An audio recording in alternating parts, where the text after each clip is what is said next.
Sir, Mysuru ನಗರಾಭಿವೃದ್ಧಿ ಪ್ರಾಧಿಕಾರದಲ್ಲಿ ನಡೆದಿರತಕ್ಕಂಥ ಬೃಹತ್ ಭ್ರಷ್ಟಾಚಾರದ ಬಗ್ಗೆ ನಾವು ಈಗಾಗಲೇ ದೂರನ್ನು ದಾಖಲೆ ಮಾಡಿದ್ವಿ. ಲೋಕಾಯುಕ್ತ ತನಿಖೆ ನಡೀತದೆ. ಆದರೆ ಲೋಕಾಯುಕ್ತ ತನಿಖಾ ಸಂಸ್ಥೆ ರಾಜ್ಯ ಸರ್ಕಾರದ ವ್ಯಾಪ್ತಿಯಲ್ಲಿ ಬರೋದ್ರಿಂದ ಮತ್ತು ಮುಖ್ಯಮಂತ್ರಿಗಳ ಮೊದಲನೇ ಆರೋಪಿ ಆಗಿರೋದ್ರಿಂದ ಈ ಪ್ರಕರಣ CBI ಕೊಡಿಸಬೇಕು ಅಂತೇಳಿ ನಾವು ಮಾನ್ಯ ಉಚ್ಚ ನ್ಯಾಯಾಲಯಕ್ಕೆ ಅರ್ಜಿಯನ್ನು ಸಲ್ಲಿಸಿದ್ವಿ.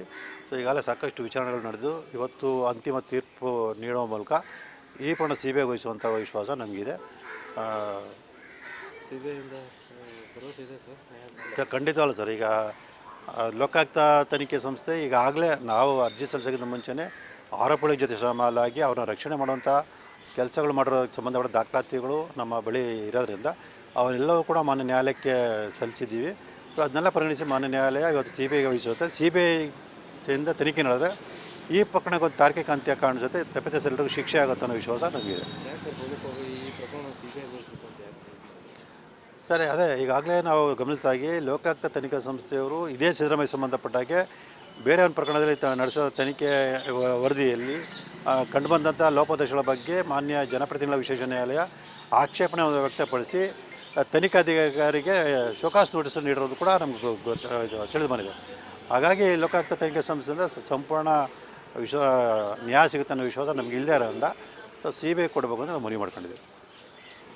ಸರ್, ಮೈಸೂರು ನಗರಾಭಿವೃದ್ಧಿ ಪ್ರಾಧಿಕಾರದಲ್ಲಿ ನಡೆದಿರತಕ್ಕಂಥ ಬೃಹತ್ ಭ್ರಷ್ಟಾಚಾರದ ಬಗ್ಗೆ ನಾವು ಈಗಾಗಲೇ ದೂರನ್ನು ದಾಖಲೆ ಮಾಡಿದ್ವಿ. ಲೋಕಾಯುಕ್ತ ತನಿಖೆ ನಡೀತದೆ. ಆದರೆ ಲೋಕಾಯುಕ್ತ ತನಿಖಾ ಸಂಸ್ಥೆ ರಾಜ್ಯ ಸರ್ಕಾರದ ವ್ಯಾಪ್ತಿಯಲ್ಲಿ ಬರೋದ್ರಿಂದ ಮತ್ತು ಮುಖ್ಯಮಂತ್ರಿಗಳ ಮೊದಲನೇ ಆರೋಪಿ ಆಗಿರೋದ್ರಿಂದ ಈ ಪ್ರಕರಣ CBI ಕೊಡಿಸಬೇಕು ಅಂತೇಳಿ ನಾವು ಮಾನ್ಯ ಉಚ್ಚ ನ್ಯಾಯಾಲಯಕ್ಕೆ ಅರ್ಜಿಯನ್ನು ಸಲ್ಲಿಸಿದ್ವಿ. ಈಗಾಗಲೇ ಸಾಕಷ್ಟು ವಿಚಾರಣೆಗಳು ನಡೆದು ಇವತ್ತು ಅಂತಿಮ ತೀರ್ಪು ನೀಡುವ ಮೂಲಕ ಈ ಪ್ರಕರಣ CBI ವಹಿಸುವಂಥ ವಿಶ್ವಾಸ ನಮಗಿದೆ. ಖಂಡಿತವಲ್ಲ ಸರ್. ಈಗ ಲೋಕಾಯುಕ್ತ ತನಿಖೆ ಸಂಸ್ಥೆ ಈಗಾಗಲೇ ನಾವು ಅರ್ಜಿ ಸಲ್ಲಿಸೋಕ್ಕಿಂತ ಮುಂಚೆನೇ ಆರೋಪಿಗಳ ಜೊತೆ ಶ್ರಮಲಾಗಿ ಅವ್ರನ್ನ ರಕ್ಷಣೆ ಮಾಡುವಂಥ ಕೆಲಸಗಳು ಮಾಡೋದಕ್ಕೆ ಸಂಬಂಧಪಟ್ಟ ದಾಖಲಾತಿಗಳು ನಮ್ಮ ಬಳಿ ಇರೋದ್ರಿಂದ ಅವನ್ನೆಲ್ಲವೂ ಕೂಡ ಮಾನ್ಯ ನ್ಯಾಯಾಲಯಕ್ಕೆ ಸಲ್ಲಿಸಿದ್ದೀವಿ. ಅದನ್ನೆಲ್ಲ ಪರಿಗಣಿಸಿ ಮಾನ್ಯ ನ್ಯಾಯಾಲಯ ಇವತ್ತು CBIಗೆ ವಹಿಸುತ್ತೆ. CBIಯಿಂದ ತನಿಖೆ ನಡೆದರೆ ಈ ಪ್ರಕರಣಕ್ಕೆ ಒಂದು ತಾರ್ಕಿಕ ಅಂತ್ಯ ಕಾಣಿಸುತ್ತೆ. ತಪ್ಪಿತಸ್ಥರೆಲ್ಲರಿಗೂ ಶಿಕ್ಷೆ ಆಗುತ್ತೆ ಅನ್ನೋ ವಿಶ್ವಾಸ ನಮಗಿದೆ.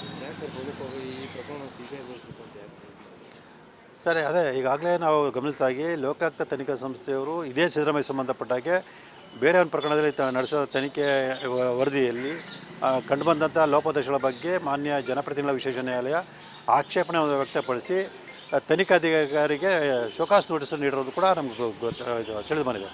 ಹಾಗಾಗಿ ಲೋಕಾಯುಕ್ತ ತನಿಖಾ ಸಂಸ್ಥೆಯಿಂದ ಸಂಪೂರ್ಣ ನ್ಯಾಯ ಸಿಗುತ್ತೆ ಅನ್ನೋ ವಿಶ್ವಾಸ ನಮಗೆ ಇಲ್ಲದೇ ಇರೋದ್ರಿಂದ CBI ಕೊಡಬೇಕು ಅಂತ ನಾವು ಮನವಿ ಮಾಡ್ಕೊಂಡಿದ್ದೀವಿ.